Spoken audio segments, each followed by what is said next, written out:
a principal função da escola é desenvolver o pensamento crítico da criança, não é definir o que é certo e errado. Então, ela tem que apresentar o maior leque possível de narrativas. Não é simplesmente criar uma linha de raciocínio para que aquela criança saia já com o raciocínio formado, pronto. Não é isso. A criança tem que aprender a criticar, a refletir. Rafa, qual que é a tua opinião sobre a escola doutrinar as crianças? Você acredita que existe isso? Você acha que os pais devem dar uma educação de forma individual para os seus filhos, sem esse aporte da escola? O que que tu pensa a respeito disso, Rafa? Então, eu acho que a gente pode, né, esse assunto, exemplificar com esse vídeo que saiu do Carioca, que ele deu uma entrevista num podcast recentemente, em que ele fala que ele ensina o filho a desafiar o professor, a questionar o professor e, inclusive, ele proíbe o filho de assistir algumas aulas, né? Ele não deixa que ele leia alguns livros e, em algumas aulas, o filho dele sai da sala de aula, né? Sobre o argumento de que a escola está doutrinando o filho dele. Ele usa aquele argumento pífio, né? Que ainda fala assim, eu estou pagando, né? Então, como eu tenho autoridade sobre como meu filho vai É o aprender. carteiraço, né? É o carteiraço. E só que aí, qual que é a função da escola? Que muitos pais não entendem, né? Eu acho que a principal função da escola é desenvolver o pensamento crítico da criança, não é definir o que é certo e errado. Então, ela tem que apresentar o maior leque possível de narrativas. Não é simplesmente criar uma linha de raciocínio para que aquela criança saia já com o raciocínio formado, pronto. Não é isso. A criança tem que aprender a criticar, a refletir. Por isso que tem que existir esse contrapeso de ideias, né?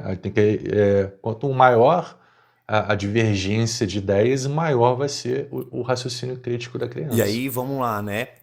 Será que esse pai que age dessa maneira, ele também não está doutrinando de uma certa maneira o filho, né? Porque Com de certeza, repente né? ele acha que é o jeito dele, que é o certo, e ensina até uma forma de Uhum, desrespeito com a figura do professor, com a figura da uhum, instituição.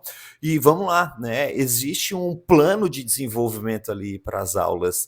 Não é feito de qualquer jeito, sim. né? Foram feitos aí estudos, é aplicado na prática, e aí a gente tem muito resultado positivo disso. É porque muitas vezes a gente faz um Sim, recorte e aí esse recorte negativo a gente elege como se fosse tudo dessa forma. E não é, existe muita coisa positiva também exato, acontecendo. exatamente. Porque aí vai aparecer aquele recorte sobre uma coisa que parece absurda. Só que aquela coisa absurda, ela precisa existir como contrapeso, né? Então, assim, não é que está sendo ensinado esta doutrina na escola.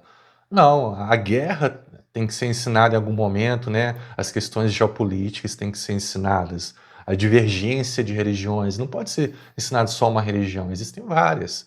Existem vários pensamentos políticos, existem várias geografias, cada geografia vai desenvolver um tipo de cultura, de adaptação daquela população, daquela região, né? Então as pessoas têm que entender essas divergências. Então, quanto mais o pai quer definir o que vai ser ensinado como certo, né, mais ele isola essa pessoa da E realidade. aí, Porque aquela pessoa vai ficar numa bolha, né, uma leitura única da realidade. exatamente, era essa situação que eu ia trazer, né? Aí vai ser criado dentro de uma bolha, não vai ter essa interação social, que é extremamente importante para o desenvolvimento, afinal de contas, a gente está falando de uma criança, né?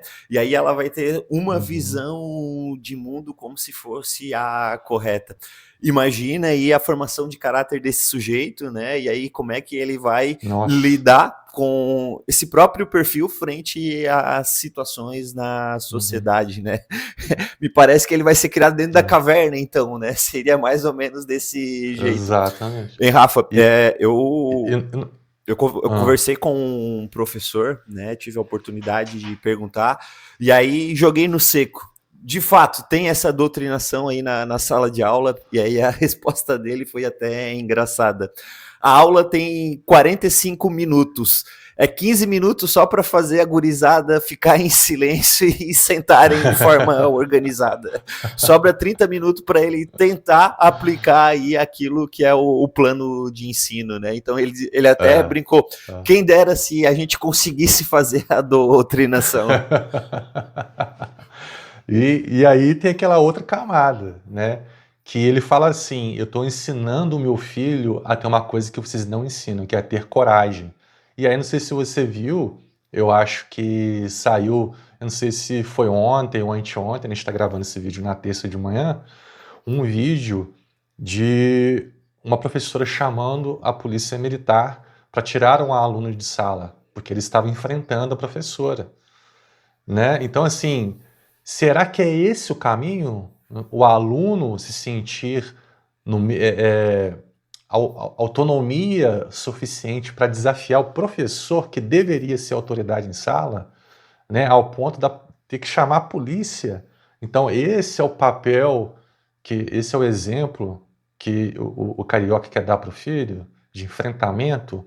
Eu acredito assim, que os pais têm sim uma certa autoridade em relação à educação dos filhos, tá? Tem sim, mas isso tem que ser feito numa conversa, né, civilizada, fora de sala de aula. Agora, o filho não tem que ser ensinado a desafiar o professor. Isso é um erro grave, porque se ele já está sendo ensinado assim, quando criança, imagina adulto. Então, ele está sendo ensinado que a justificativa do carioca, né? Se eu tenho dinheiro e meu pai me ensinou, então, se eu estou pagando, eu posso desafiar qualquer autoridade. E não é assim que funciona. A gente vive numa sociedade onde os direitos eles são limitados pelos direitos civis, pelos direitos sociais, né? A gente não pode sair fazendo o que a gente quer porque a gente está pagando, né? Tem que haver um respeito para que a gente possa viver numa sociedade com mais harmonia, menos violência, maior respeito, né? E aí na sua parte, na sua casa individual, aí sim a pessoa faz o que ela preferir, né?